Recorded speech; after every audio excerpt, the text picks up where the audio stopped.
For 14 years, I had massive back pain from the spinal stenosis. I woke up with no back pain. I still don't have it. That, as you know, is happening in medicine, but most people don't know that's happening. We're literally curing disease. Well, it seems like there's two things you guys are really talking about that are real breakthroughs. The first is understanding the root causes of aging itself and how to revitalize human biology and really reprogram us to a younger you.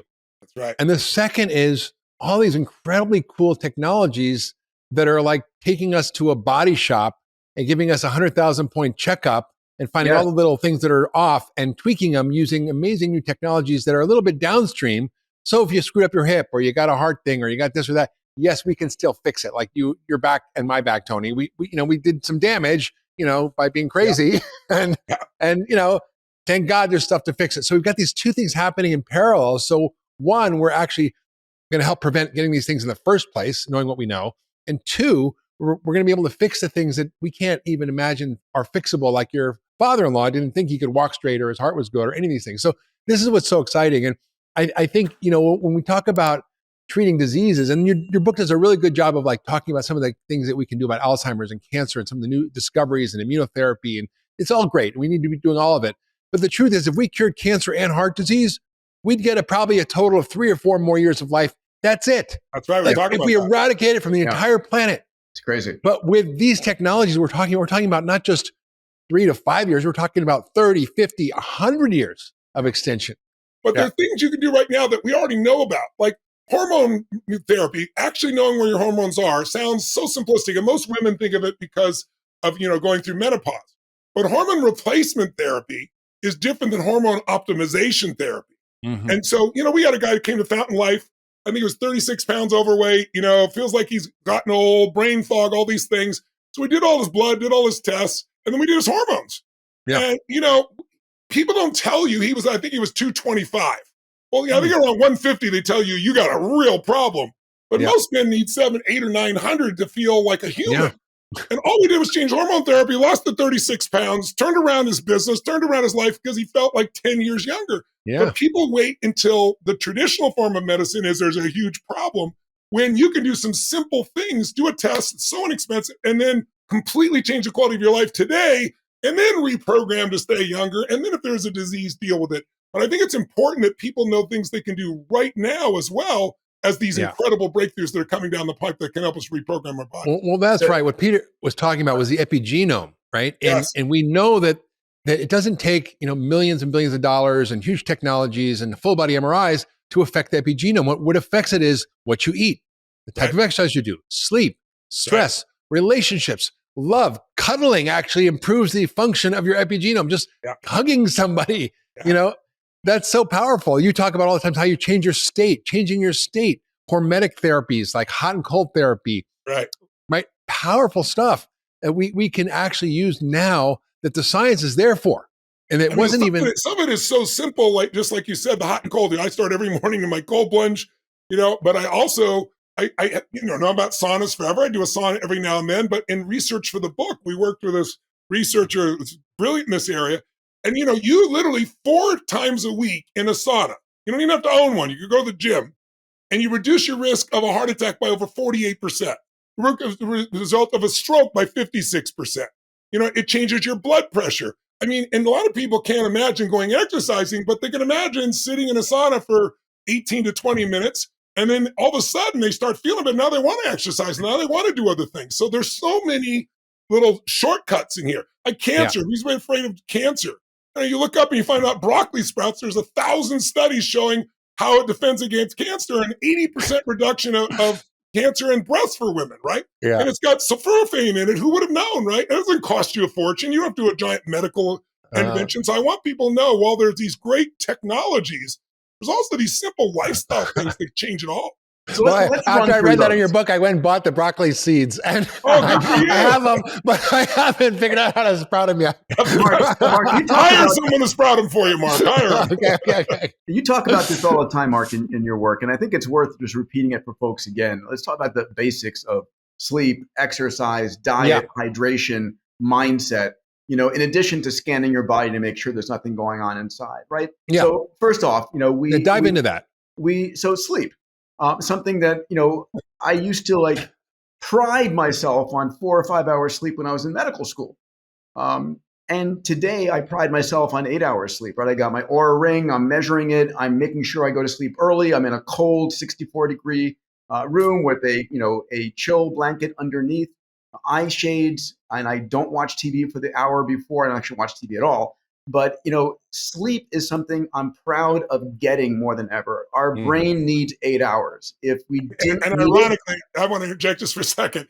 I'm working on the sleep chapter at 6:15 in the morning, and I got to be up in 3.5 hours. And I'm like, what's wrong with this?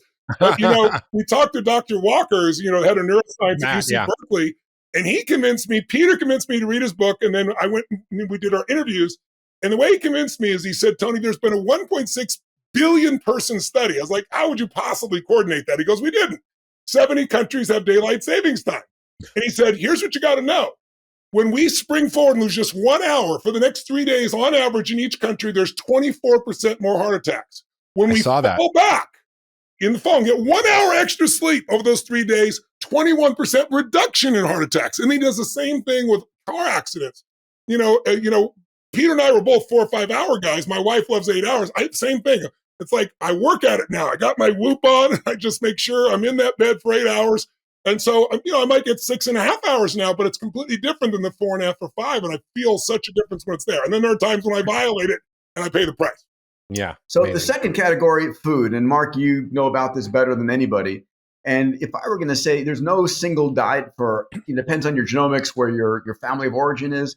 But there is one thing. There's one thing that everybody needs to know, and that's that sugar is poison. Sugar causes neuroinflammation. Sugar causes cardiac inflammation and cardiac disease. It is fundamentally something the body never evolved to have. We didn't have sugar as we were growing up on the plains of Africa. It's a recent invention, and it's addictive, and it causes disease in so many ways. So the question is, can you eliminate that from your diet? That's the number one objective that will change your dietetic life. Well, thank God you got the message, Peter, because I've written about 18 books on the topic. Yes. Like I said, you know about it. And by the way, once again, there are things you can do, like for people that are overweight. There was a study done in Lancet, 2 years, and here's all they did. Eliminate 300 calories a day. So that's a bagel, or that's one of the nice Starbucks that you have. And they lost 16 pounds on average, and their blood sugar balanced out. I mean, it's like, again, most people, I'm one of those people, I like all or nothing, go so extreme. But there are a lot of ways that you can make these minor changes through time as a new habit. They completely change your biochemistry and the quality of your life. Absolutely. Peter, before you go on to the next topic, I want to reiterate what you're saying, because you were talking about NAD and sirtuins and this master regulatory system that controls our mitochondria and our energy and our gene expression and inflammation, all these things. And I was at a conference at the Menla Center, which is Bob Thurman Center. He's a Tibetan Buddhist, and he had the Dalai Lama there, all the Tibetan longevity experts, all the longevity science, Leonard Guarte, who discovered the sirtuins, David Sinclair, all these guys were there. And I'm walking, down some country path with Leonard Guarte. So Leonard, what is the deal with sirtuins? What is regulating them, and how do we fix this? He says, well, it's sugar. Like, sugar is poison to these things. Yeah. And it turns out that one of the hallmarks of aging is these nutrient sensing systems. Sirtuins is one of them. Something called mTOR is another one. CMPK is another one. And they're regulated by different protein and sugar. But sugar is the poison that actually causes these to dysregulate and cause rapid aging all across the board. So, Peter, you're so right on this. Other things real quick, 2 liters of water a day, at least, keeping yourself hydrated, especially if you're a caffeine drinker. L'chaim, cheers. And then a whole plant, based diet, Mark, which you write about extensively. Tony, what about exercise? I mean, it's something that you've. Well, before you skip on diet, there's a lot of stuff that you cover in the book. I just want to touch on quickly, which are things like time-restricted eating with a narrow window, giving your body a break from the overwhelm of food and the abundance. We eat so many more calories than we did even 50 years ago. And so giving your body time where you're not eating, whether it's 12, 14, 16 hours a day, actually trying different things like fasting mimicking diets or ketogenic diets or intermittent fasting a day a week, 5-2 diets. There's a lot of ways to do it. The whole idea is to give your body a rest, because when you stop eating is when you activate all those healing repair mechanisms in the body that regenerate and repair and renew yourself. And that's really what we're talking about here. I talk to people in seminars all the time and I say, where does energy come from? And people yell out food. And I say, okay, well, tell me about your last Thanksgiving. Tell me about the meal you had and tell me how much energy you had afterwards, right? And then I ask, how many have ever gone on a fast for 5 or 6 days? And, you get maybe 18, 20% of the audience that may have done that. And I say, okay, get past the first day. I know that's a rough one, but by day 2, certainly by day 3, you had no food. Does your energy increase or decrease? And everybody talks about how it increases, right? But unless you've had that experience. But Dr. Longo's approach to this, where he's got this intermittent fasting, 12 hours or 16 hours, depending on how you go about it. In the book, we describe some ways that don't feel so extreme, but where you can get the same benefit. And that's what we call a hormetic therapy, just like the hot and cold, by restricting. It's like they call it adversity mimetics. They mimic adversity. And when the body has a stress, it bounces back stronger, whether it's cold therapy or heat therapy or restricted eating or different kinds of exercise, which you need to talk about. Exercise is the perfect example, as Peter was just saying. So it's like exercise. It doesn't have to be hard exercise. We did a study. It was done I read a study in the JAMA, and it was saying literally 1 hour of walking on a treadmill, and you reduce your chance of a heart attack by 48%. There are some cool things. Years ago, I heard about static contraction. They did this study with 35,000 athletes, mostly people, bodybuilders that are, going 7 days a week to the gym. And they discovered a lot of things, muscle confusion, a lot of cool techniques came out of those original studies like 18 years ago. But one thing they didn't know what to do with initially that came out that I got exposed to was that these bodybuilders would get injured or get sick. And they get injured, and most of them are plateauing because they're going to the gym 6-7 days a week. And most of us know you don't build muscle while you're making the stimulus. You make the stimulus, you make it when you sleep and your body has been stimulated to rebuild, right? So these guys are overtraining, but no one got it till they saw these guys would get sick or they get injured, and they come back 10 days off or 2 weeks off, and they do a personal best. So this group created this thing called static contraction. So, I got long arms. So if you were doing like something like a bench press, I would do like 210, 220, something like that. Short guy, a little bit easier, right? And it was never my focus. But I started studying this, and what they do is they say, look, if a car was coming at you, would you start here with the barbell or the car and then try and push it away? No, you're going to start out here so you can use all the muscles. And so they do this process. This is what they did originally, where they drop just below bending point so you're not locked out. And you have to find a weight that you can hold for 15 seconds. If you can, at least 5, if you can hold it for 15, you got to go heavier. Well, my first way of doing this static contraction, I was 425 pounds. I took a woman who was doing this for a while, who was like 62 or 3 years old. She looked a little older, gray hair. And I took her to the Gold's Gym to film her. And there was this 25-year-old kid with, ponytail and really built. And he's doing the leg press machine. He's got all these weights on there. He's sweating profusely. I got a camera crew because I want to capture this because I want to show people the static contraction. And so he finishes, he's in the middle of a set. He finishes one of the sets. And this woman says, excuse me, sir, while you're resting, can I jump in and just do a quick set? And he's looking at her, he sees the camera, he thinks he's being punked. And she goes, could you guys add 150 pounds? I swear to God. And, because she didn't bring it all the way here to her legs, she was out here just below. And she held it, and it fires off all those muscles. So I did that for several years. I built 24 pounds more muscle in my body. I thought I was so great. But, I got to like 575 on the weights. I got people trying to hold it.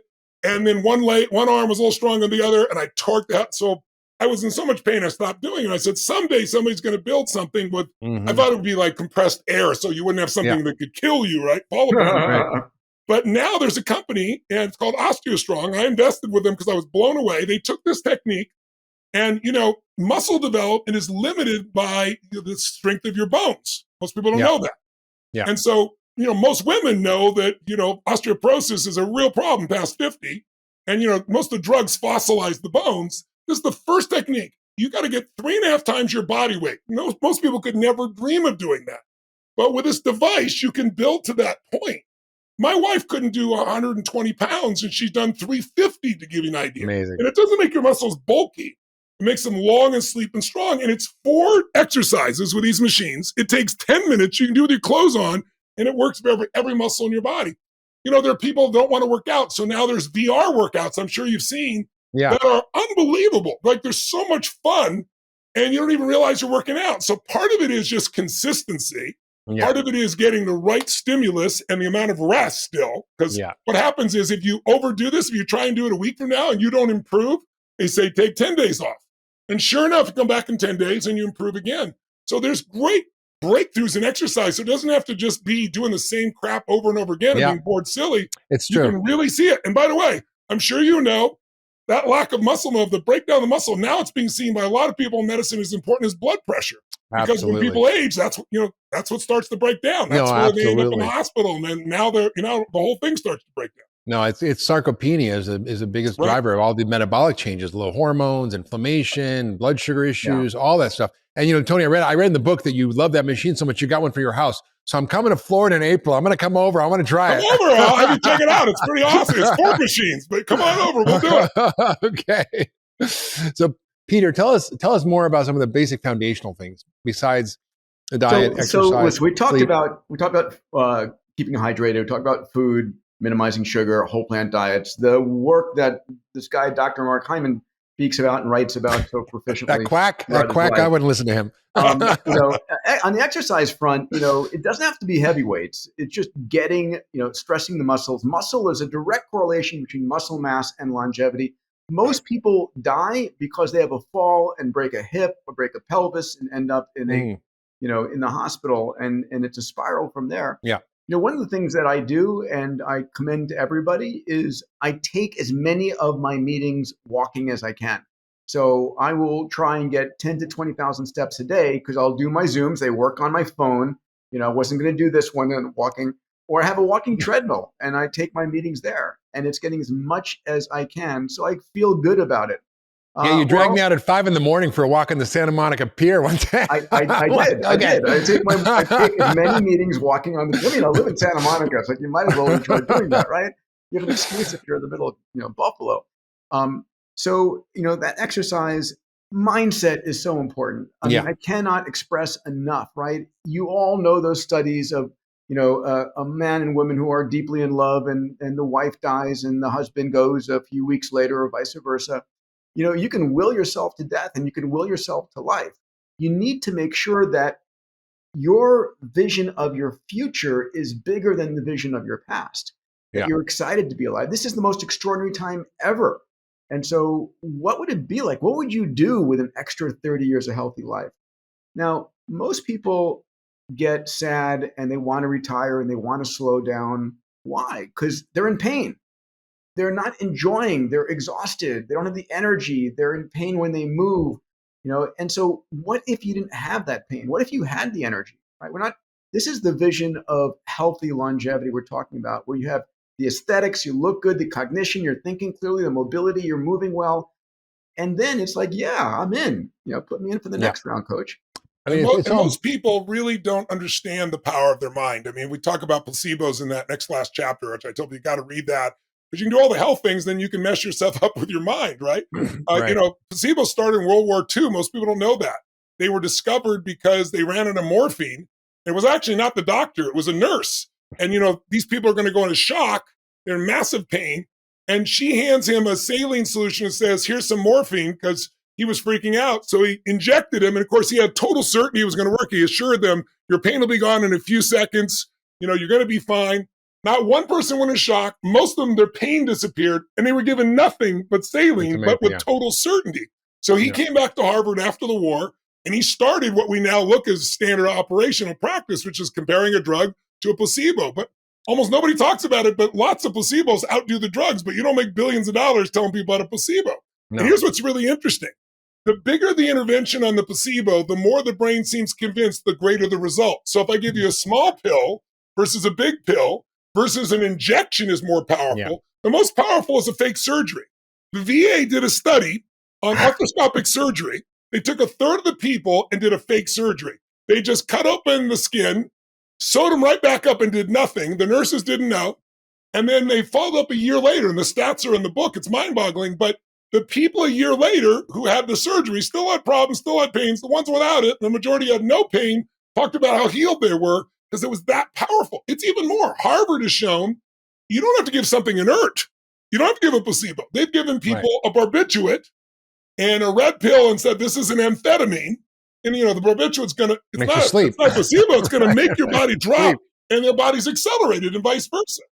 Dr. Langer there at Harvard is a good friend of mine who helped create mindfulness. she's done these studies taking people in their 70s away to the Catskills where she did this, I think it was 2-week-long program, and they changed it. So everything there, the TVs, the radios had all the stuff from 35 years ago, told everybody, instruct them speak as the present moment as if it was 35 years ago. I think it was 10 days or 2 weeks, can't remember. But what was insane was that their eyesight improved at the end of those 2 weeks. Their blood pressure improved. They looked better, right? It completely shifted. And I interviewed Norman Cousins when I was 24 years old. He came to one of my firewalks because he was always interested in psychoneuroimmunology, and he saw this as fascinating. So we developed a great friendship. And I interviewed him for my original, it wasn't podcast in those days, it was called Power Talk. It was this interview format I did. And he told me a story. He said, Tony, he goes, you need to understand that the mind will make you sick used improperly and that it's viral. I said, what do you mean? He goes, you know, if somebody's yawning and you find yourself yawning, or they're laughing and it's not that funny, but they're cracking up enough, you laugh. He goes, I'll tell you an example. He said, I could give you a dozen of these. He was there. He went to this college football game. I don't think it was UCLA. It was a different one. And he said, somebody got really sick, projectile vomiting, and people saw it. And the doctor came, was on staff. And the doctor's going through what he did that day, trying to figure out what was making him sick. And the only thing that was different than what the guy did daily was he had a vending machine Coke. So the doc decided, well, maybe there's copper or something leaking in it. So he made an announcement across the loudspeaker and told everybody, avoid the Coke machine. He said, Tony, it was like a movie. People were projectile vomiting like all over the They literally had 12 ambulances, 12 taking people back and forth to the hospital. An hour later, they did testing, found out it was all fine, and they told everybody, and everybody healed. And then here's the most important one: the CDC. We all know today that the biggest fear people have, based on the world we're in today, they're going to die of COVID. And outside aging, which is the number one factor, the real factors you control, we all know, is obesity. 80% of the people who die are obese, right? But here, I found this study by the CDC. I put it in the book because nobody would believe it unless you read it. Everything's documented. The number 2 killer on COVID, number 2 risk factor is going to make you die, anxiety and fear. Yeah. Because anxiety and fear suppresses the immune system. Anxiety and fear will make you not be able to catch your breath. Anxiety and fear. I mean, it's just amazing. And yet we look at our media, and they're good people. They're not trying to harm anybody, but they're trying to meet their shareholders' needs, which is get more eyeballs. And we all know fear sells. If it bleeds, it leads. So we're living in a world where we need to take back control of that. And that's really what the last 2 chapters of this book about, showing you the tools so you can shift all that in your life. Yeah, I think, Tony, you're such a master of this. And in the book, you quoted Norman Cousins. He said, our bodies are apothecaries. We convert our expectations into chemical reality. And you say the quality of your life is the quality of your habitual emotions. Yeah. And so Peter, I want to come back to you to talk about some of the vitality pharmacy, some of the supplements, some of the kind of advances in peptides, exosomes, cool stuff that people are doing. But before we do, I want to talk about the why, because if you're miserable inside, who the heck wants to live a long time, right? The quality of your life is the quality of your habitual emotions. What is your emotional home? And you talk about the 3 things that lead to emotional mastery, right? What we focus on, what does it mean, and what am I going to do? Can you unpack that in a couple of minutes for us? Because I think it's really so important. So I tell you, I found it out, when I was really young. The reason I feed 100 million meals a year is I was fed when I was 11 years old and we had no money and no food.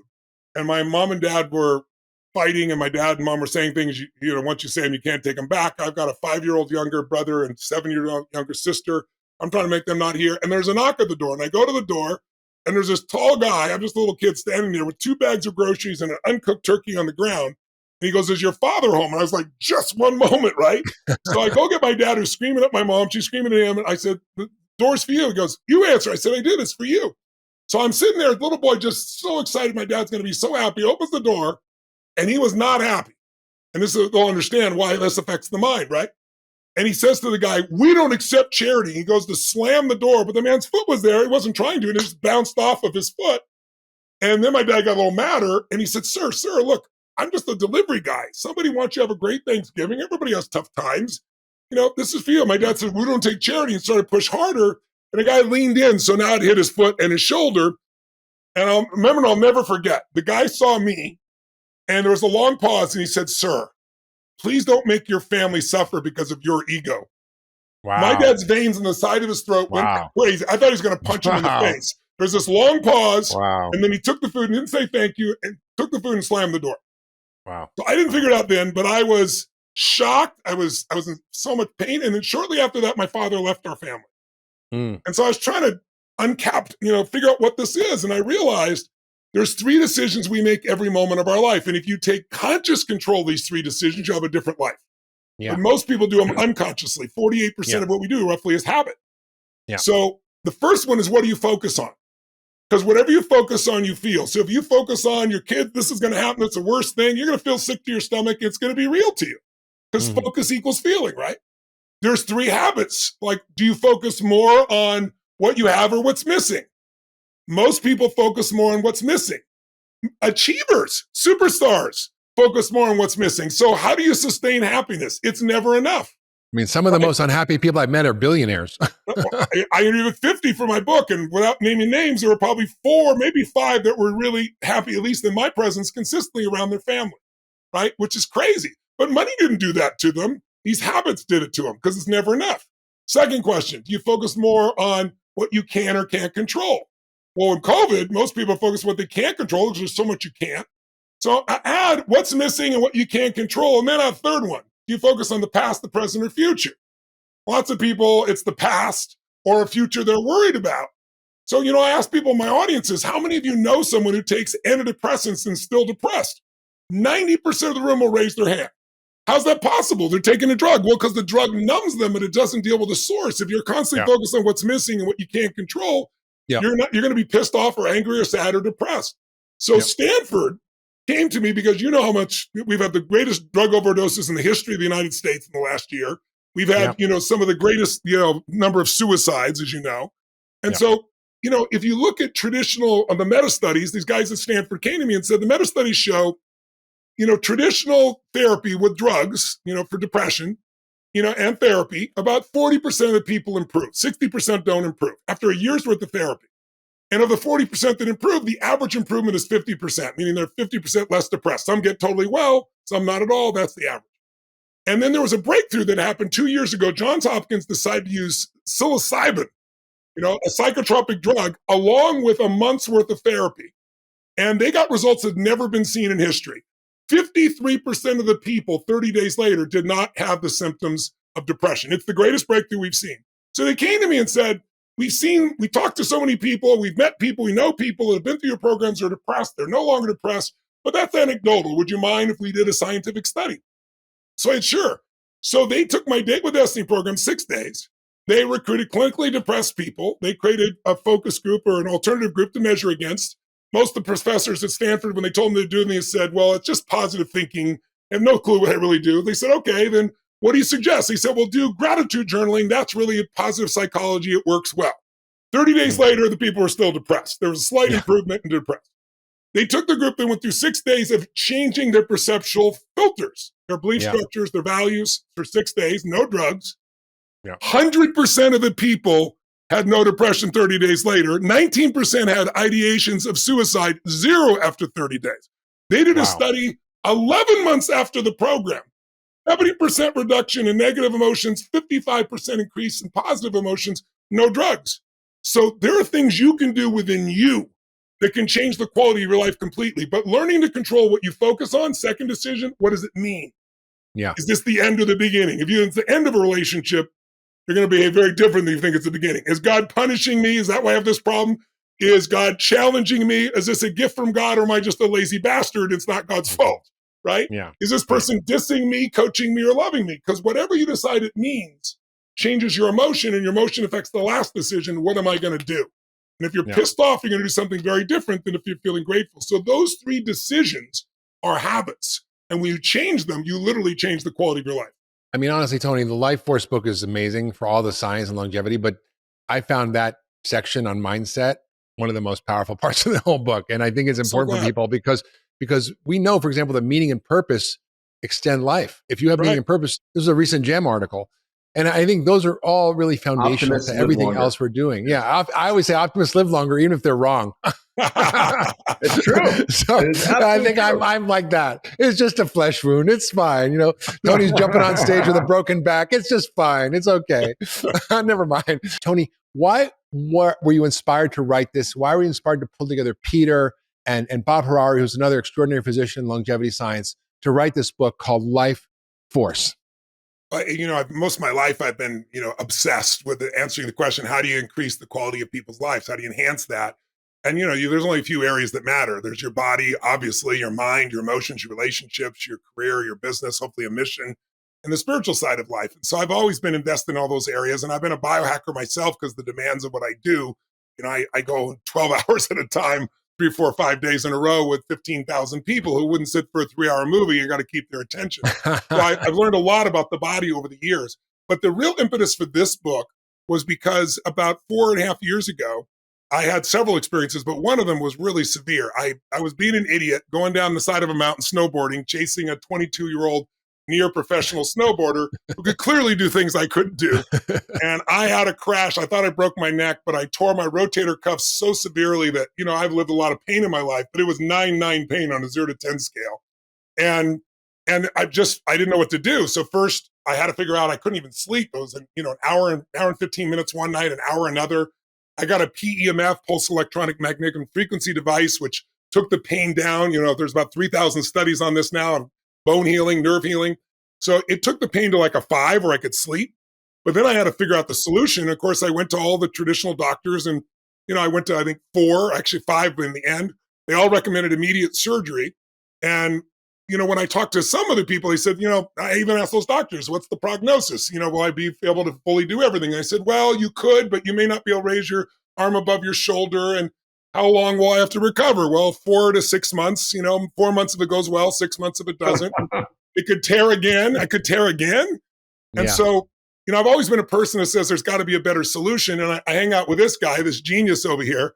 And so I called Peter because he's my dear friend and he knows everything in technology and he's so health oriented as well. And I said, listen, I've read all this about stem cells. And I hear all these doctors, when I bring it up, they all say, it's bullshit. It doesn't do anything. And then I've heard other people rave about it.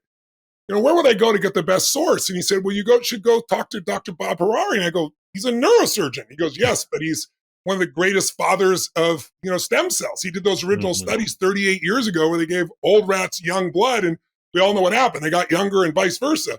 Yeah. So I met Bob and it's kind of like saying, you want to learn about basketball. Let me introduce you to LeBron James, my friend. That's kind of what you did for me, right?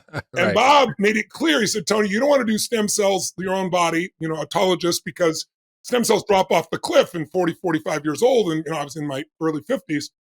And he said, you need the force of life. That's why I call it life force. He said, you need young stem cells literally that are, 4 days old. And he said, you don't need placenta or you need cord stem cells. And I said, I don't want to do fetal tissue. He said, no, it's not fetal tissue. When babies are born, they tend to throw these away. Now some people save them. And he told me where to go. I went down and I did, 3 days of stem cells. It was just an IV and a shot. They told me in advance, you might feel tired. I did. I'm sleepy, no problem. The second day I had a cytokine response, which I knew what it was, so I wasn't scared. A little shaking and freezing for about 20 minutes. And then they said, well, that often gives you a bigger reaction. And I go to sleep. I left out the most important thing. The last doctor I talked to, he'd been on my work and told me how great it was. And I changed his life and made him all this money and saved his marriage. And then he looks at me and says, but now because I'm a doctor, I have to shoot you straight. And he shows me my spine. He goes, life as you know it is over. He said, wow. You clearly didn't go to my communication seminar, right? Right? But I laugh about it now, but I said, what do you mean? He goes, let me show you your spine. He goes, you have severe spinal stenosis. He said, one good hit from a snowboard, one good jump where you fall, that any of these things. He goes, you have to change your life completely. And, if you were ready for it, you can take a good punch in the gut. I got to be honest. It took me down for a couple hours. My brain's like, what's happened in my life? And then my brain kicked back in and said, this is BS. And that's when I reached out to Peter. So on the second day of these stem cells, I woke up with no pain in my shoulder. I've done the MRI since then. Everything's fine. This was like 4 years ago. It's totally fine. I have no challenge whatsoever, no surgery. But the most unbelievable thing is for 14 years, I had massive back pain from the spinal stenosis. I woke up with no back pain. I still don't have it. So I became just an evangelist. I want to know everything about stem cells. And then Peter was going over to the Vatican, where the Vatican every 2 years has this conference where they bring in the best of regenerative medicine. That's how far it's come, because the Pope sees it's not fetal tissue. So I want the best doctors. This is healing humanity. Yeah. And then they invited me to be the cleanup speaker. And so I was like, I'm not going to go just be a cleanup speaker. Peter already invited me to go. I was like, I'm going to go for the full 4 days. And then my cleanup will really serve people. And Peter and I both sat there and learned things that just blew our mind. I saw this person that Bob had worked in, this 11-year-old boy that I think it was 4 when he was told he had like a 6% chance to live, whatever the percentage was. He wasn't supposed to live, but Bob convinced the parents to get stem cells from the daughter that's just being born, saved his life.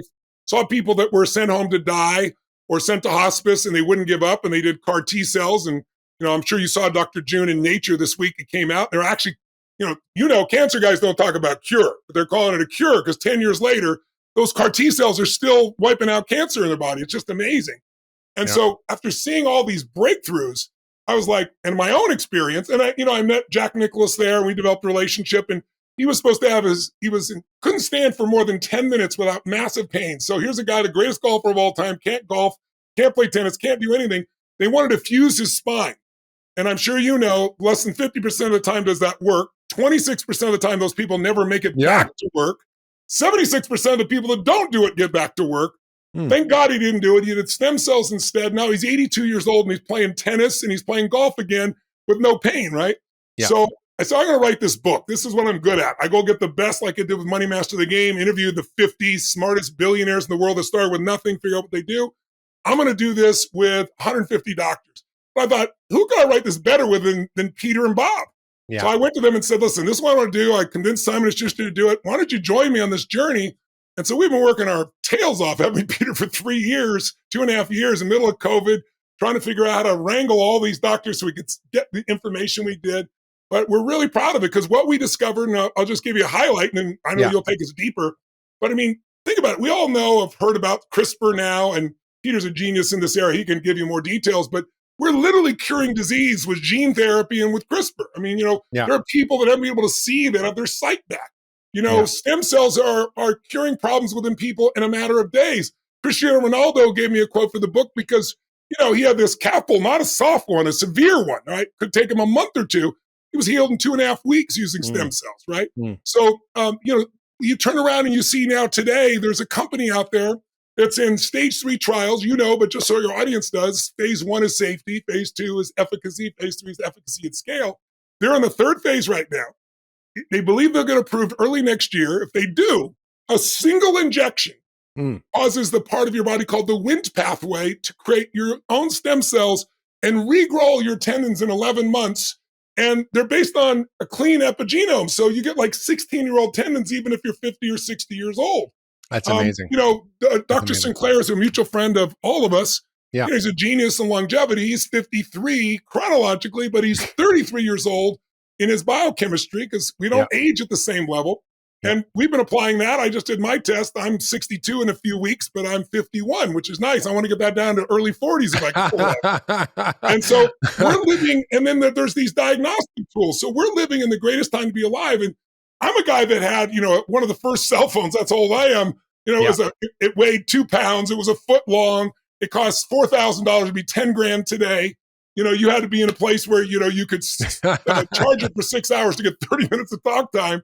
Now you got an Apple phone. You can get it for free with a service contract. It's got 100 times the power of what took us, the Apollo to the moon and back. Yeah. So that, as you know, is happening in medicine, but most people don't know that's happening. So we wrote this book to show you what you can do to make yourself stronger, healthier, more vital, be able to change the trajectory of your health span or longevity, and also deal with some of the biggest diseases and challenges and how to prevent them. And so we're real excited. And we're, like I said, we're donating all the money to make a difference. 20 million meals to Feeding America. And the balance is going for Alzheimer's, cancer, heart disease, and aging research with some of the greatest researchers. So people can get these answers, but they can also help somebody else simultaneously. Well, that's so perfect, Tony. I love that story, why you're inspired to do it. And I think, Peter and you and I are all about the same age. I'm 62. And, stuff starts to break down. Yes. and I was told also that I had to have a spinal stenosis, a spinal surgery, a spinal fusion, that I would be basically incapacitated for a year. I couldn't function. I had 3 back surgeries. I literally couldn't move. I didn't know that part. Yes. And I did the same thing as you. I got to a regenerative medicine specialist. I got exosomes and placental matrix and all kinds of goodies injected in my back, worked out with my Tom Brady training program. And I'm literally stronger than I've ever been. I literally just beat a bunch of 30, 40-year-olds at a plank competition. My biological age is 39. And my friends can't keep up with me here in their 30s and 40s. And I play tennis. I go helicopter skiing. I'm I'm stronger, fitter, and faster than I've ever been because I'm taking advantage of these new technology and the science that's pushing us all. And, I'm like, was chatting with Peter before we started. I'm like, okay, well, now I'm 60. We're kind of basically starting to figure life out and get happy, right? You kind of deal with all the crap of like making your career and your family and all this stuff and meaning and purpose. And then you're like, okay, I made it. And then, it's not time to wind down. It's time to wind up. And I feel like what your book and with you and Peter and Bob has done is really mapped out, one, what we know now about the science of longevity and aging. Yes. That's not being applied, stuff that works right now that we can do. We're going to go over that. Two, what are some of the extraordinary technologies that are emerging in the science? And some of them might prove to be, false, or some of them might actually be life changers, like the cancer therapies or the 10 injections, WNT pathways you mentioned. And also, you've also provided a map for people to navigate the landscape of what's out there that's encyclopedic, and I've never seen anything like it out there. And I'm in this field. I pay attention to it closely. I've read everything out there. And your book does something that nothing else has done, which is really create an entire kaleidoscopic view of this field, where we are, where we're going, and where we're going to get to be. And it's so exciting. I mean, like I was talking to my friend, like, I want to, get to be 120 or 100. I'm like, no, I think maybe I'm going to do 180 now, and then Peter's talking about longevity escape velocity. If you keep living long enough, you keep extending life. So maybe there's no end in sight. I don't know how I feel about that, but this is just tremendous. So that was a great amazing time ever to be alive. Yeah. And Peter, your mind, Peter, is so extraordinary because the way you think is really different. And Tony, you really taught people how to think about their psycho-emotional spiritual lives in a really profoundly different way that's impacted so many. And I think I bought my first Tony Robbins cassette tapes in 1990. And I listened to them in Idaho when I was a family doctor. and Peter I've known for decades and have just been in awe of his ability to dream, and I think what I love about Peter, though, is he doesn't just dream. I don't mean to step on you there. I know you know this about him, but I want your audience to know. He doesn't just dream. This man executes, and he brings the best tools and technology. And so many things that we did here is like, I didn't even know about. Some of them he knew about, some of them neither one of us knew about. But it was like this incredible set of discoveries as we found more and more of these researchers. But Peter, is probably the most networked person on finding solutions that I know of. He's just a genius in that area. I just want to let you know how important his role is. I agree. It's not just about, and I just want to say this one quote because it speaks to what it's emblematic of Peter, which is Robert F. Kennedy's quote. He said, some men, and it should be people, right? Some men see the way things are and ask why. Others dream of things that are not and ask why not, right? And so I might have bungled the quote, but it's something like that. Oh, that's real close. And that's Peter. And it's Peter. It's like you. That's why I hang out with this guy. I know I like to hang out with geniuses. Him and Bob. I'm gonna make sure my mom gets to watch this episode. So Peter, take us through some of the foundational concepts because there's a lot of really wonderful science that's emerging. It's not quite ready for prime time. But take us through what we know now about the fundamentals of longevity because this is not stuff you're necessarily hearing at your doctor's office. And it's redefining our whole framework of aging from being just a normal process, right? Oh, we look around us and we see, oh God, everybody gets sick. 6 out of 10 Americans have a chronic illness. 4 out of 10 have 2 or more. 80% of us are overweight. 88% of us are metabolically unhealthy. I mean, it's just, we live in a terrible world. So who wants to be old and decrepit and die? And nobody wants to do that. So you're presenting a different view, which is that aging is not normal how we see it today in this world. It's actually abnormal aging. It's exciting, Mark. So let me begin by giving context about even the concept of aging. Our bodies, there are 40 trillion cells in our body, and our bodies evolved as Homo sapiens hundreds of thousands of years ago. And if you think back in time, we would go into puberty at age 13. And by the time we were 14, we were pregnant. And by the time you were 28, your baby was having a baby. And that was the cycle of life. The challenge was back then, food was scarce. There was no McDonald's, no Whole Foods. And the worst thing you could do if you wanted to perpetuate the species was take food out of the mouth of your grandchildren. So you would die. The human body was never truly meant to live past age 30, 35, maybe 40. 100 years ago, the average lifespan was just under 40. Today, it's risen up into the high 70s, into the early 80s. And because we had a short life, there was no selective pressures against the diseases that we would have as we aged. So there was no selective pressure against heart disease or cancer or dementia because no one ever lived long enough to have those things. And today we're realizing that we don't have to accept the genetic deck of cards that we were dealt over the last 100,000 years because we're beginning to get the tools that could allow us to modify those, to identify and understand what isn't working and where we're going. Now, here's another question, which I know you know the answer to, but for people listening, you've got the same genome when you're born as when you're 20, as when you're 40, 60, 80, or 100 years old. You've got the exact same genome, 3.2 billion letters from your mother and 3.2 billion letters from your father. Why do you look different? Why don't you have the six-pack that you had when you were a teenager, right? And the same quality. You have a keg instead. Well, it turns out it's not your genes. It's which genes are turned on and which genes are turned off. It's your epigenome, epi from the Greek word above. It's the control of the genes. And so, if you look at the genome of a 20-year-old, and if you could move that time, go through time to a 60-year-old person, the same person, you just find different genes are on and different genes are off.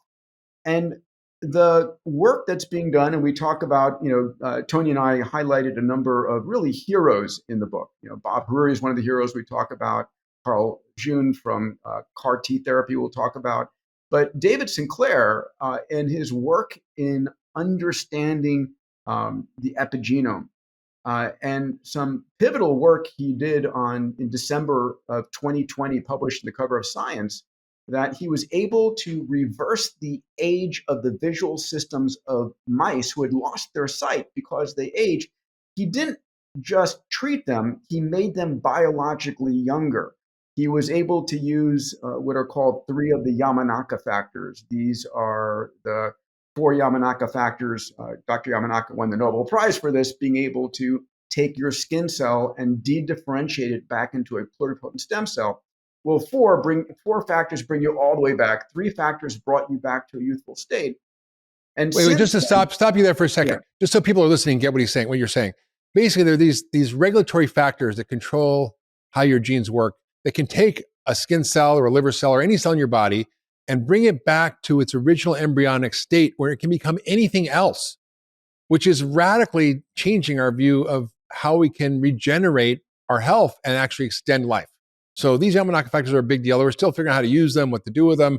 They're a little bit confusing, but it's just radically shifting our view, which is we literally have within us the code of a baby.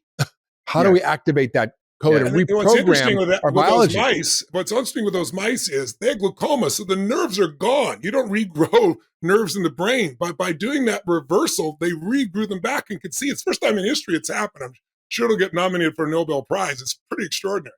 It is. And then the work was done about 6 months later to do the same type of biological age reversal in the heart of mice. And now George Church is taking this into dogs. And the expectation is that we'll start to see this kind of technology in humans before the end of this decade.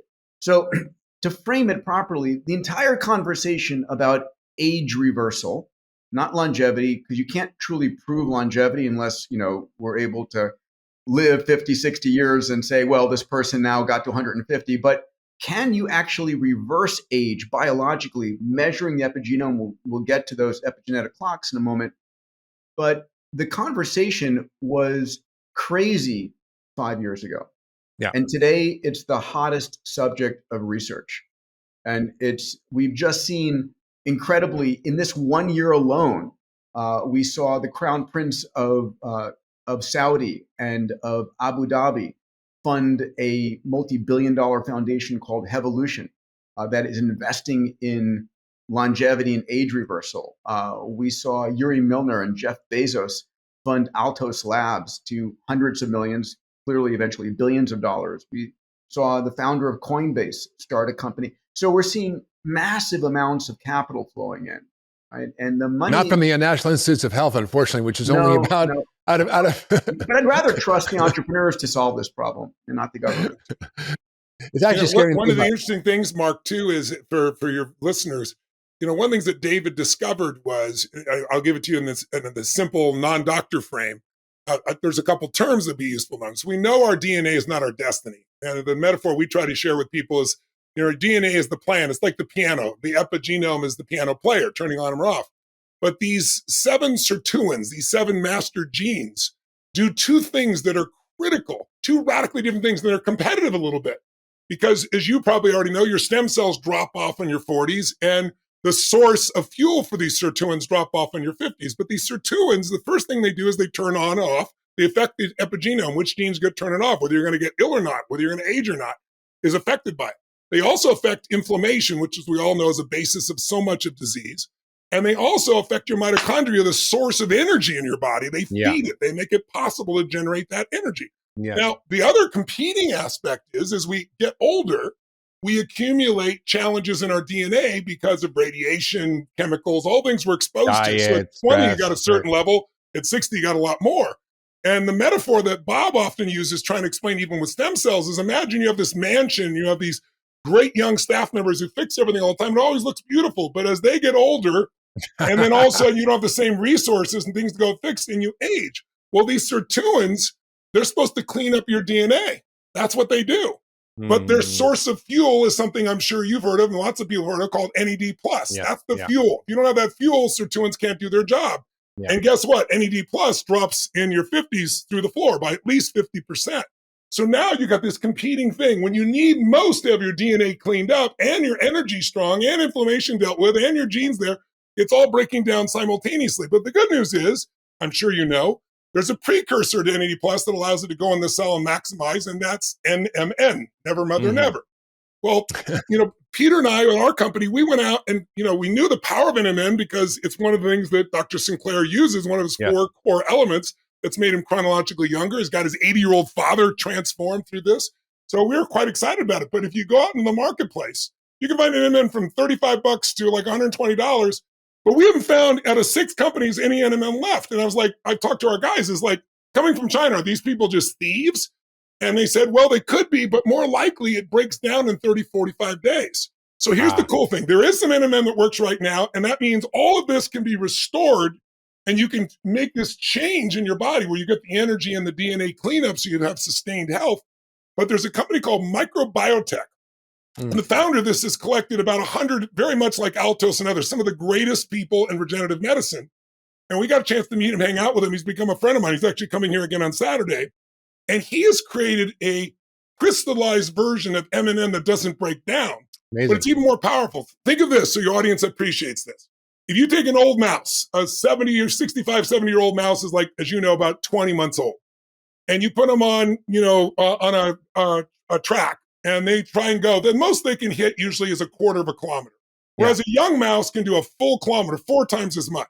Yeah. After 14 days on just this traditional NMN, they can run 2 to 3 kilometers, literally 200 to 300 times more than a young mouse. But here's what's unbelievable. You go, well, yeah, but, I always go, well, mice studies don't always transfer to humans. Well, this company, Microbiotech, unbeknownst to anybody else, has been working in a top secret project with our armed services, specifically with the special forces. Yeah. And they did a 2-year study, and the commander got so excited, he dropped the beans and it got exposed. He talked to a reporter, and then last week it was in the Daily Mail, but their reporting is still not the real full details. And I can't tell you those either. We've invested in the company. We know some of the details, but I can tell you this. They just got their initial results back, and it's unbelievable. Similar experiences. Think of the most fit people in the world, both men and women, special forces, now with greater endurance than they've ever imagined, building muscle faster with the same exact exercises and increased cognitive capacity. So now I think they're in phase 3 right now, beginning on a COVID test for preventing that, because as you know, COVID comes into the mitochondria and sucks the energy out of it, right? Creates massive inflammation. And it's so far looking really good. They're doing some on kidneys because that's the other challenge, as you know, with COVID. And this looks like a huge breakthrough, but this will not be a nutraceutical. This is going through the FDA.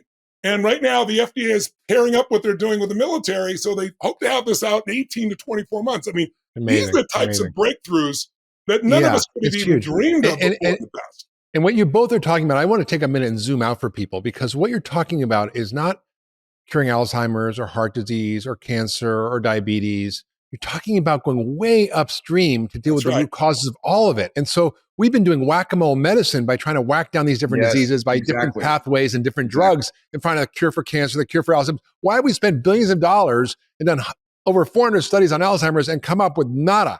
The single core because element. let me finish for a second. So the key to think for people is that by looking at aging differently, by looking at what you're talking about, Tony, is you're not actually treating a disease. You're actually teaching the body using natural substances or things the body already does or already programmed into our DNA to regenerate, repair, renew, revitalize, and enhance what we already have and make us younger without treating disease. In functional medicine, I don't treat disease. I help people enhance their function. That's what it is. That's exactly what functional medicine is. Yes, it's important to know what disease has. And yes, you need some drugs to help people who've already gone way down the path. But for most of us, these therapies, your back was a freaking mess. Mine was a mess. And yet somehow we figured out using these therapies to regenerate our tissues and revitalize ourselves so we're stronger like the bionic man at 62 years old, right? The take-home lesson here is aging is a disease itself. And it's the single core commonality between all diseases. And the conversation that's changed, and that we talk about in the book multiple places, is the idea that aging is a disease that can be slowed, stopped, and for the first time ever, rationally thought about being reversed. Yes. And that's, there's this concept called longevity escape velocity, which you mentioned a little bit earlier, Mark, which I love. Today, we're in this period of massive exponential growth where AI, computation, sensors, networks, robotics, 3D printing, synthetic biology, all these technologies are doubling in power every 18 to 24 months. And they give you miraculous things like this conversation we're having today, right now, for free. It's awesome. It's also changing the course of the human lifespan, the health span. So today, we're gaining about a quarter of a year for every year that we're alive. About 3 months. There is a point in which science is going to all of a sudden, for every year that you're alive, extend your life for greater than a year. And that's called longevity escape velocity. So I've heard about this term for a long time. And I went and started asking people who I consider in the know when they think we're going to hit this. So our forward for the book is written by Ray Kurzweil, who's one of my mentors, a dear friend of Tony's, my co-founder of Singularity University. And Ray's prediction is that we will see we'll see escape velocity in about 12 to 15 years' time. Wow. Which is be in our 70s. Corner, right? and so right when we're all going to need it. Well, exactly. Listen, we are living in a video game. Don't ever forget it. We're going to get that at the last level of gameplay. But then I went to someone who is extraordinary, one of the other heroes in our book, Dr. George Church, a friend, professor of genomics at Harvard Medical School. He has started 24 companies in 24 months, just brilliant beyond belief as an entrepreneur and a core scientist. And I was having the same conversation with him for this book and asked, so George, when do you think we're going to see longevity escape velocity? I expected him to say 30 years, 20 years, probably about within the next 15 years. And I'm like, oh my God, that's extraordinary. Now, 2 points don't make a proof of it, but from two different perspectives. So if that's true, if we have the ability to reach this departure point of longevity escape velocity in 15 years, all of our jobs is to reach that point, to not die. We want to follow the Bee Gees song, Staying Alive. Yeah, Staying Alive. Our job is not to die from something stupid in the interim, right? Yeah. And it's just. I should cancel my helicopter skiing trip then? Wear a helmet. At least wear a helmet.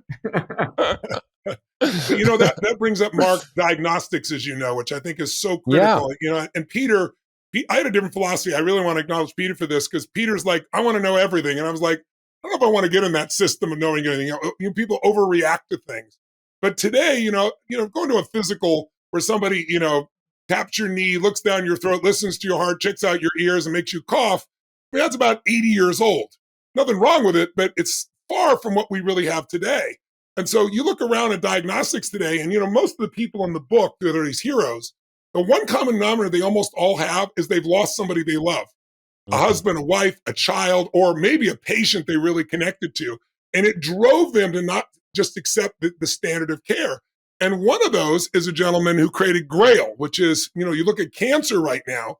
The Cancer Society did a study with 100,000 people, and they came up with these two round numbers that are important to know. It's more important than the numbers, know that just the direction. That if you are finding something at stage 3 or 4, you got an 80% chance of dying. Now, I'm not big in that. I got a 20% chance of living. Let me figure out how. But the point is, it's a lot harder. If you find it at stage 1 or 2, you got an 80 to 99.9% chance of living.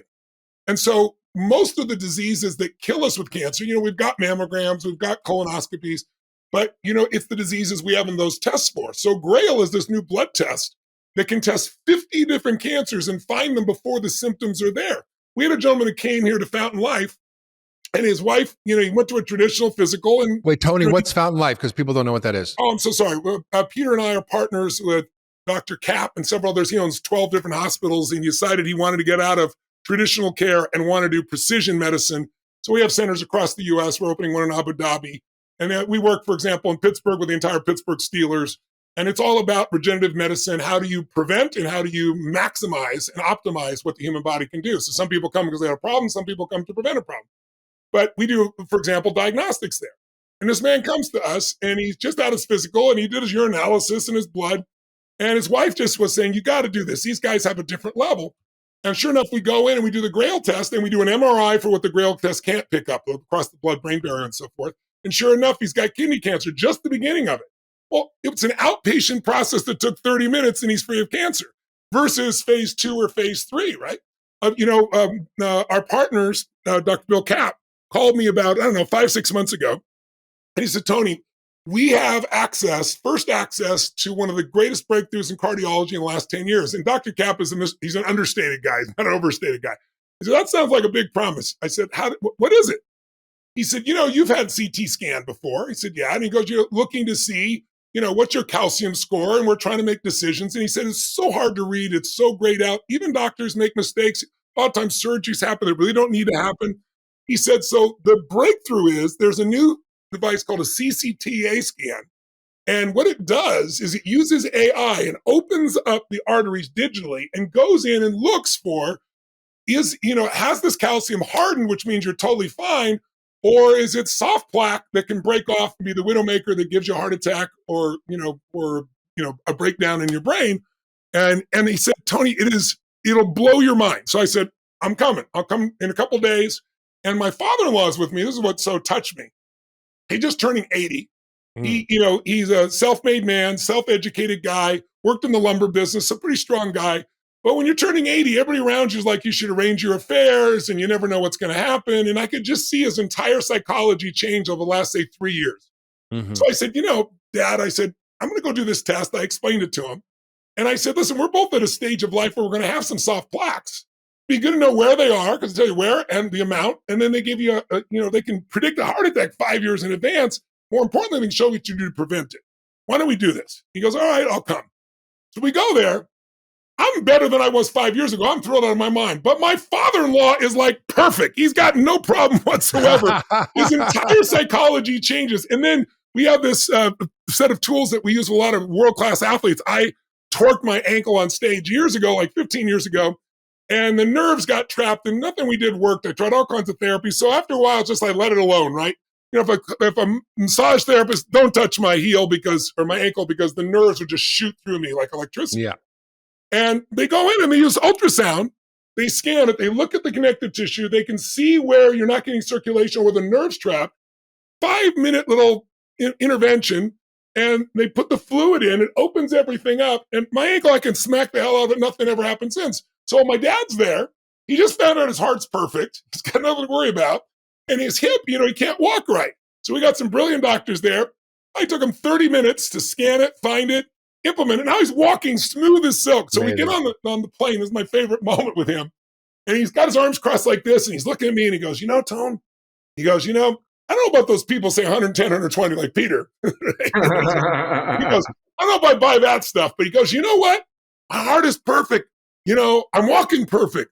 I could live to be 100. That's 20 more years. You've only known my daughter for 22 years. It's like a whole new life. His entire mindset changed. So I really honor Peter because he's always done this. It's like, you should tell him how much data you take that. So Tony, it's I've been doing this for 5 years. I'm going tomorrow, in fact, to Fountain Life. I'm flying over to Naples. Oh, wow. And for my annual upload, right? So in 5 hours, I'll do the AI-enabled coronary imaging. I'll do the full body, the brain vasculature MRI, the DEXA scan, the genomics, and it's 150 gigabytes of data. But I'll tell you, I feel naked until I go and do it. Yes. I feel like I don't actually know what's going on inside my body. And when people say, well, I don't want to know, I say, of course you want to know. You want to know because you can actually do something about it now than before. And so it's, for me, it's one of the most extraordinary things. We've all known people we've lost, and they show up in the ER with a pain in their side, and the doctor pulls them aside and said, I'm sorry to tell you this, but you've got this and this. And it didn't just start that morning. It's been going on for some time, but we're all optimists about what's going on inside. Yeah. And it's time to be realistic about it. So Peter, let's dive into the vitality pharmacy part of the book, because I think that is so profound. Yeah. And it's stuff that's safe usually. Sometimes it's stuff's a little on the edge. It's available. It's things people can do. And it's honestly things that, need more research for sure. But these are all things that I'm doing, that you both are doing, that we're trying out and kind of experimenting in ourselves as guinea pigs. And I think it's such a powerful section of the book about the vitality pharmacy.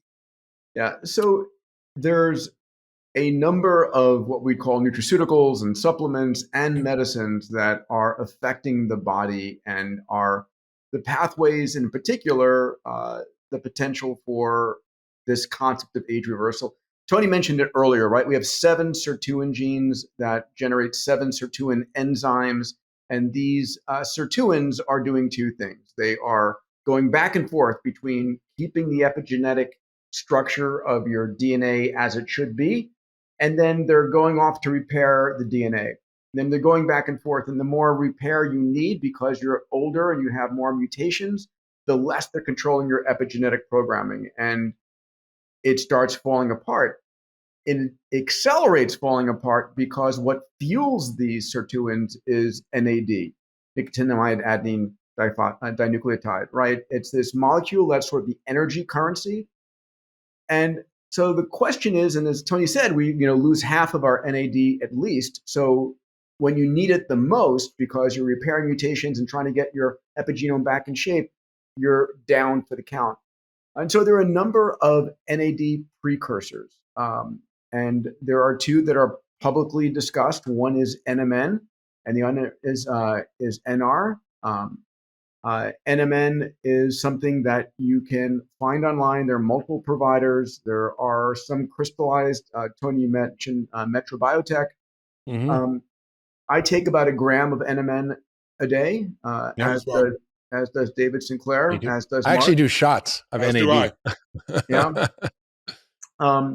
And then there's nicotinamide riboside, NR, which is a precursor just before NMN. And both of those are shown to increase intracellular. This is NMN. You want your NAD inside your mitochondria. And so that's one of them. Tony, do you want to talk about peptides a second? Sure. Yeah. I mean, peptides are these proteins that were, they've been discovered a long time, but they were used by the Russians in the 80s for their athletes. And there was a particular doctor there. He also worked with people in a submarine that were having radiation frequency. And so he made these discoveries. But we have a list of like 14 of them. And some of them, for example, like, men can have a blue pill if they're having difficulty. But men, it's only blood flow. For women, it's desire. It's a neurological trigger. So there's one that actually is now shown to make a difference in women's desire and men's desire, as an example. There are some that are in there. Is that PT141 or melanotan or? Yes, 141. And then I use that. I started using it. I'm like, wow. Okay, then. I'm like, whoa, what is going on here? I'm 62. Look at his face. That look says it all.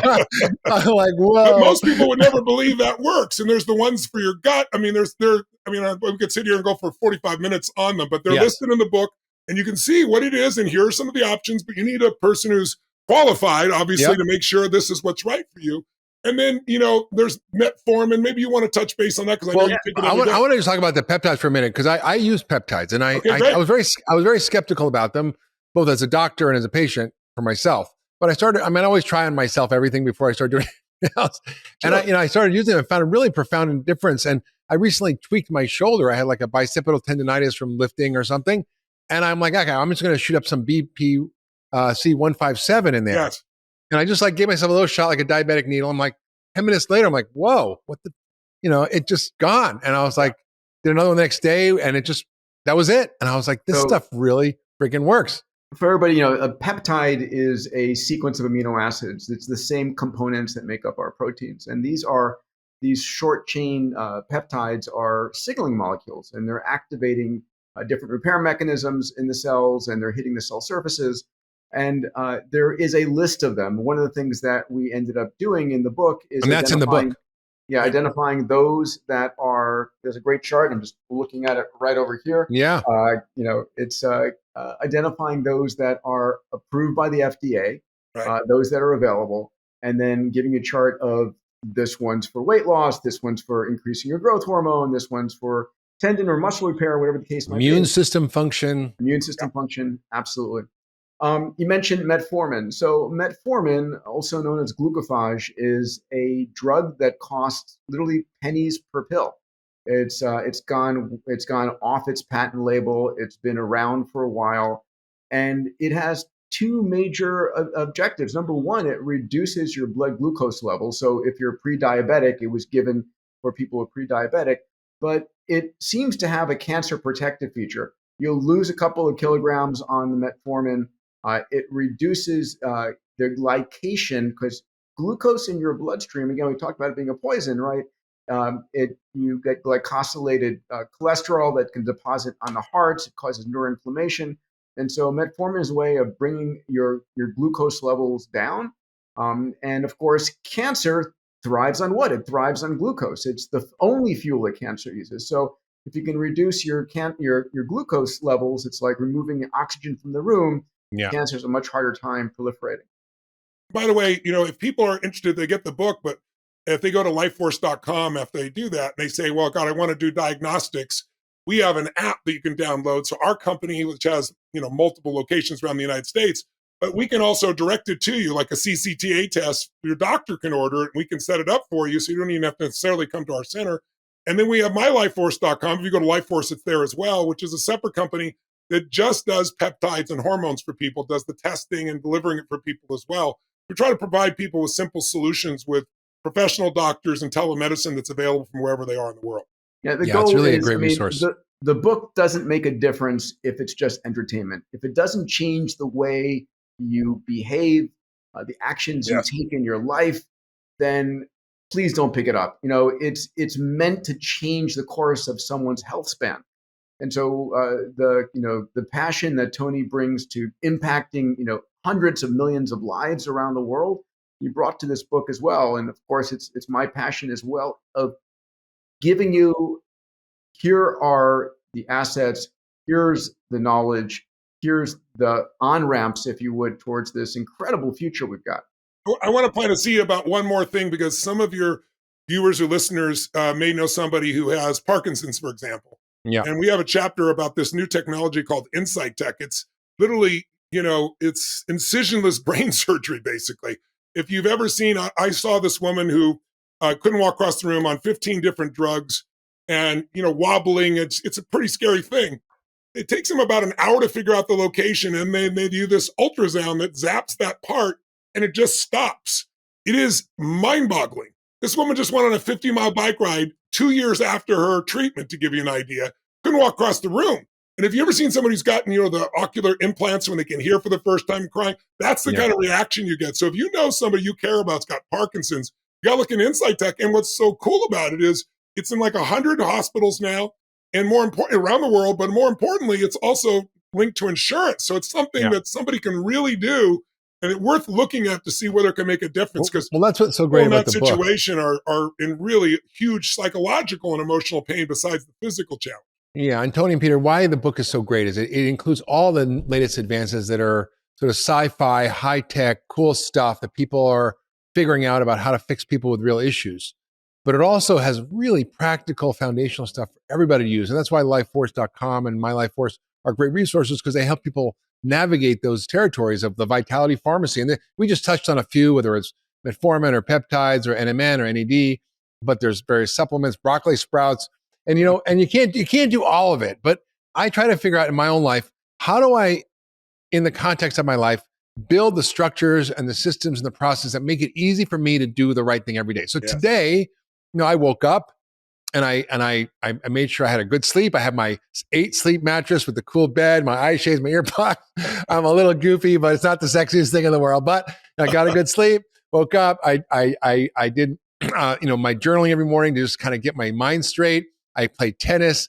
I took a hot steam and ice bath. Did my peptides. Had a great smoothie with I call it my healthy aging longevity smoothie with all my good adaptogens and this and that. I did my NAD shot. I'm sort of like, it sounds like a lot, and I'm a weirdo, but I like it. I also did 5 different DNA methylation tests to measure my biological age today, because I want to see, one, please let me know what you find out. Are these tests legit? Really want to know. And two, is what I'm doing working? And 3, what's going to happen in 6 months from now as I do all these things? Because we now are actually, Peter, launched the an X Prize for longevity, and is trying to figure out how do we measure and what are the metrics we can use to actually see if this stuff's working or not.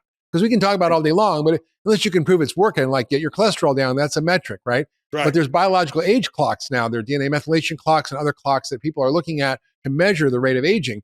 And you mentioned yours was 50 something. I did my telomeres a few years ago. I was 57, I think, or 8 at the time. I was 39. I'm curious to see what my DNA methylation clock is. But all these things are things for us to look at, to try. And the foundational stuff is really key. And I think, we can get off on tangents of all the kind of cool gizmos and gadgets and diagnostics, and not everybody's going to be able to get an MRI today. But the exponential technology, the part of the book was so exciting, Peter, because we all, like you mentioned about the phone, this is, I think my first calculator was like over $100, and all I can do is add and subtract, and now you're talking about this whole idea of exponential technology, and people don't get it. Like you say 30 exponential steps, regular steps, 30 steps, you go 30 meters. 30 exponential steps, you go 6 times around the planet. 26 times, 100. 26 times, billion meters. Yes. And then you get people, you want $1 a day for 30 days, or you want a penny a day that doubles every day. People go, I want the $1 a day. That's $30. At the end of the penny a day that you double every day, you get $10 million. People just have a hard time comprehending that. Our brains are not wired for that. We're linear thinkers in a scarcity-minded world. And the technology that we're developing, and remember, I said earlier, we're seeing billions, tens of billions of dollars going into AI and massive computation. Quantum computing is coming. One of the things that quantum computing is going to do, I won't go into the details here, but is going to allow us to simulate molecular chemistry and interactions. We're able to understand what drug is perfect for just you, not just for all humans, right? And we're seeing AI. We're seeing a company we talk about in Silicon Medicine that my venture fund is one of the many funds that backed it, that's using AI to design new drugs that are 1,000 times faster and cheaper to develop. It's an extraordinary world. I do want to mention for science fiction, come science fact tech that's in the book. I'm sorry, I have to do this. Go for it. I was just going to ask you about them, actually. That's where I was going. That's where I was going. So number 1 is regenerating organs, creating organs in you. So we have a friend, Martine Rothblatt. I've known her for 40 years. Amazing, who saved her daughter's life by finding the drug to solve her lung disease. But she said, listen, there's 100,000 people on the waiting list for hearts, livers, kidneys, and lungs. And we just don't have enough people dying in motorcycle accidents to provide them, and nor enough organ donors. I'm an organ donor. Should I pass? I want my organs to be gone in use. But at the end of the day, what she did was worked with Craig Venter to engineer 10 genes in the pig genome to remove what are called endogenous retroviruses and to change the surface proteins so that you were effectively humanizing the pig. And it turns out that a pig has the same size heart, liver, lung, kidney as a human does. And if you could humanize that pig, when you sacrifice it, you've got literally a near infinite supply of organs as well as bacon. And this is not theory. It was actually demonstrated a few months back using a pig originated kidney transplanted into a human, right? It's magical stuff. Then we talk about another brilliant individual, Dean Kamen. And by the way, it was just done with a heart a few weeks ago. Amazing. And Martine was part of that because I reached out to her to come out because she said to us, when we asked her timing, she says, by the time people are reading your book, I think it'll be happening. And that was like a year ago. And it sounded like ridiculous at that stage, but it's actually occurring. But what's even more exciting is, go ahead, Peter, share with them what's being done. This is amazing. Yeah, so Dean Kamen, who's the creator of First Robotics and implantable insulin pumps, and he's got 1,500 patents. He's one of the most brilliant. He's like the Edison or Tesla of today, right? He's like that. He's the Edison or Tesla of today, without question. And is just an incredible soul. So he was not in the bio area. Well, he was building robotic arms and robotic, leg replacements. And at the end of the day, he ended up getting a grant from the U.S. military, about $150 million total, and he built a consortium called the Advanced Regenerative Manufacturing Institute, ARMI, Army. And what they've done is they've built a machine that in one end of the machine, you put those induced pluripotent stem cells, you take a skin cell from yourself, you turn it into a earlier precursor stem cell that can then differentiate.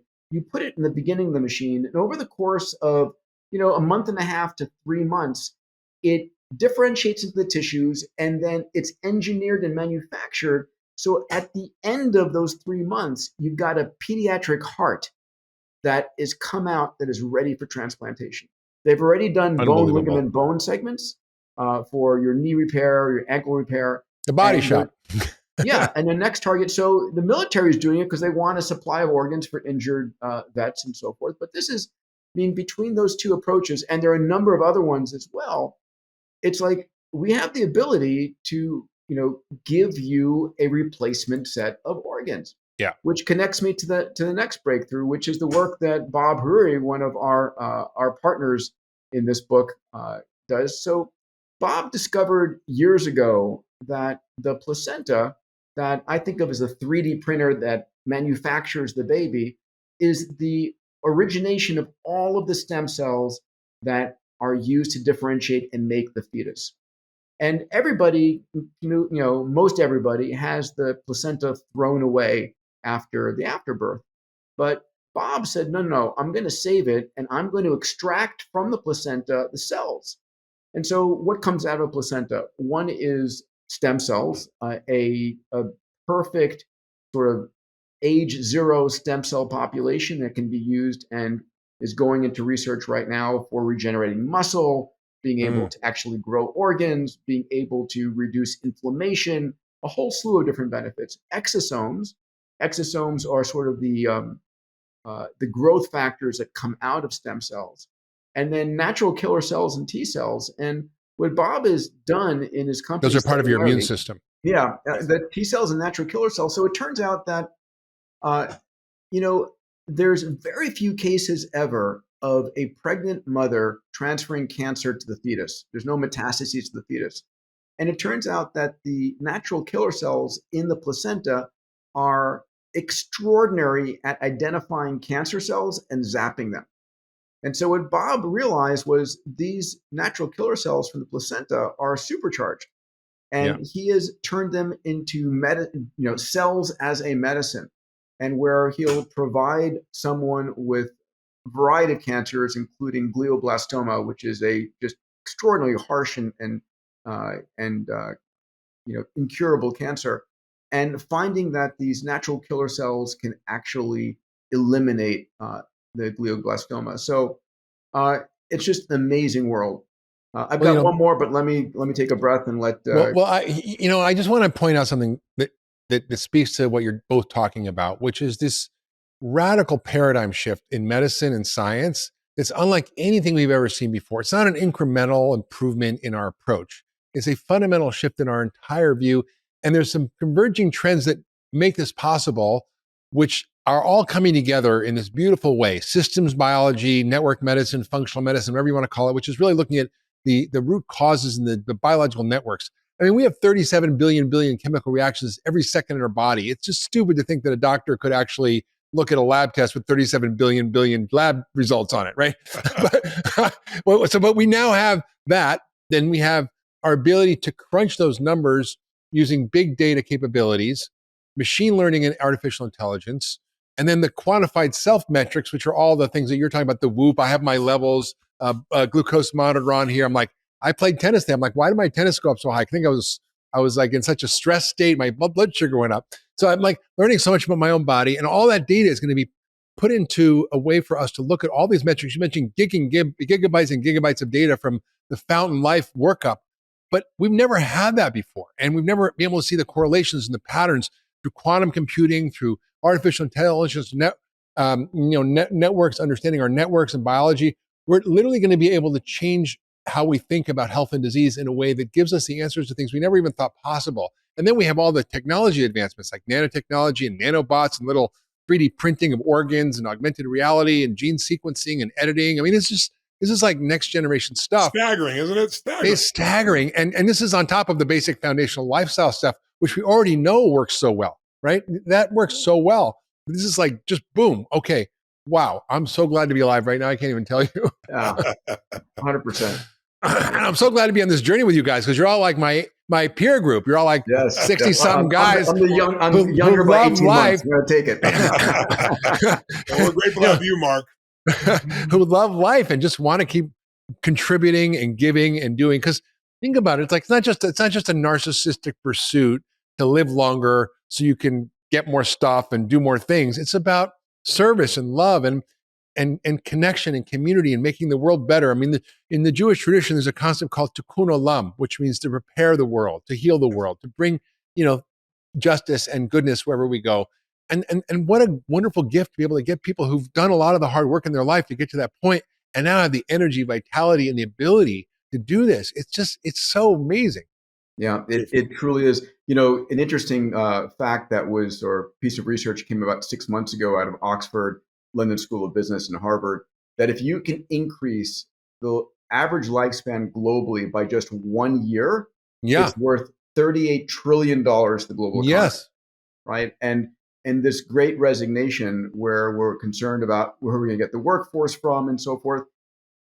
Ideally, it's people want to stay in the game longer. And at the top of your game, when you're 65, 70, 75, I can't imagine retiring ever.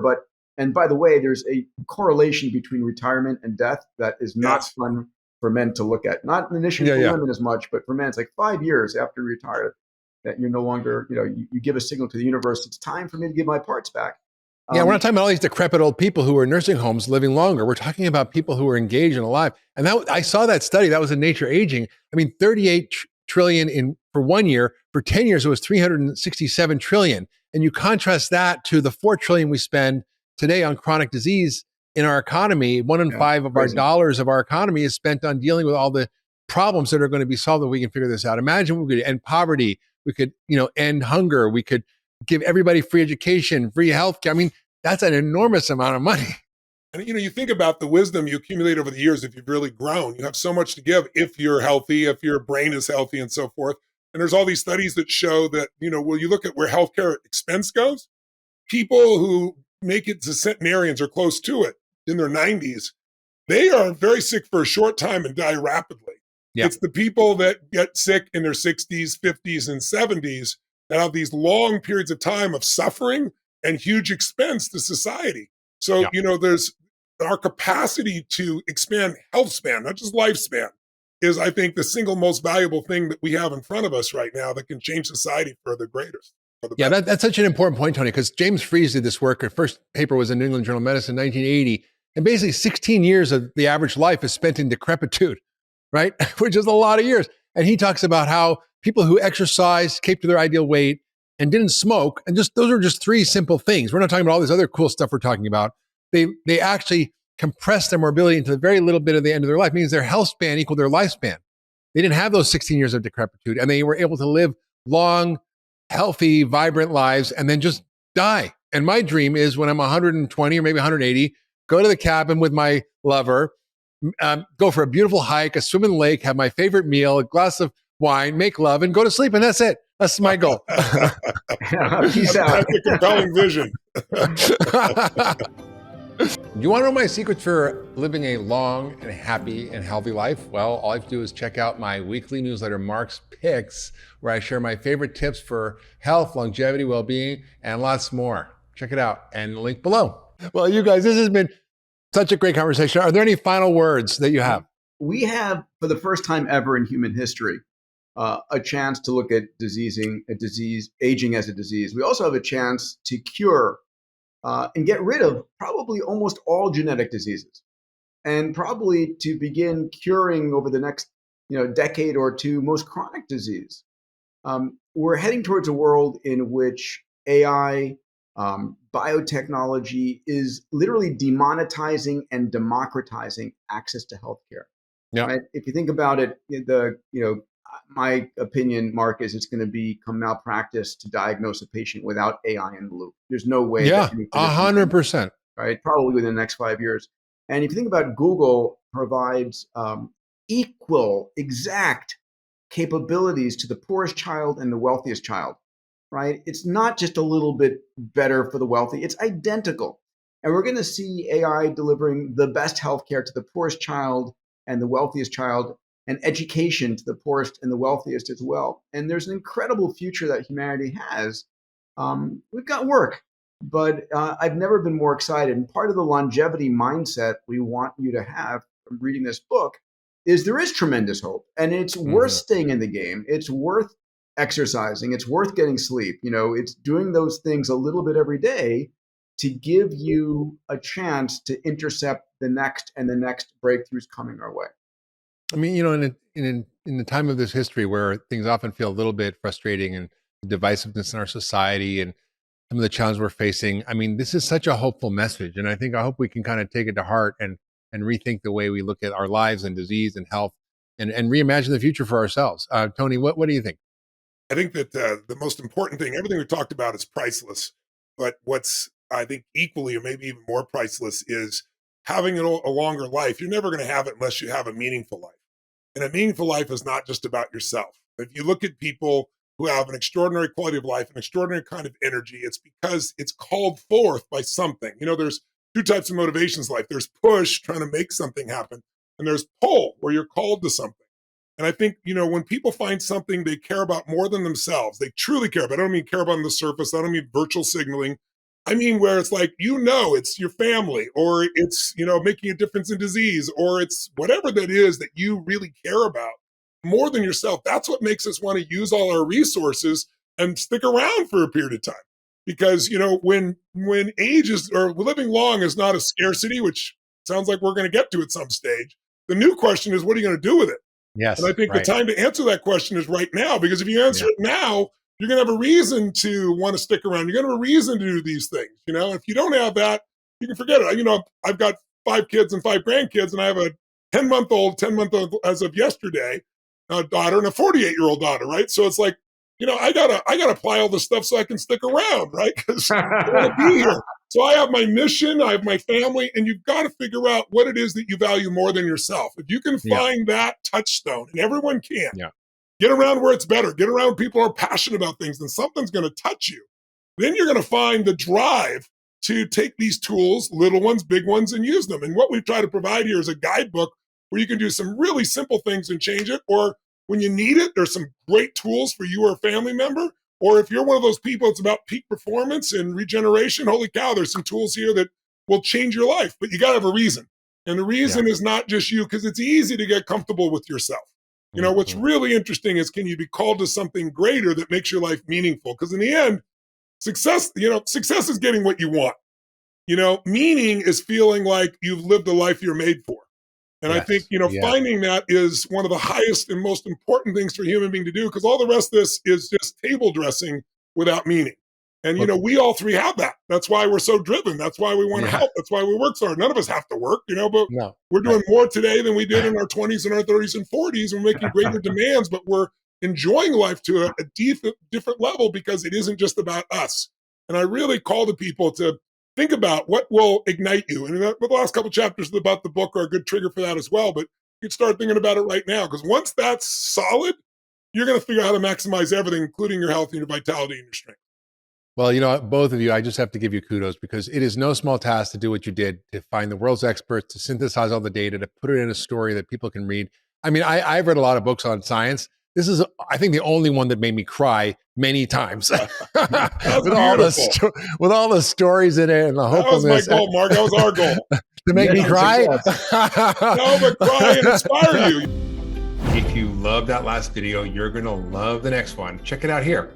The brown fat, we didn't know it existed in humans until fairly recently, only a decade ago. But it seems more you have, the better. And the best way to induce brown fat is to be cold, especially across your back. There's a lot of it back there if you can induce it. The problem is I found that, at least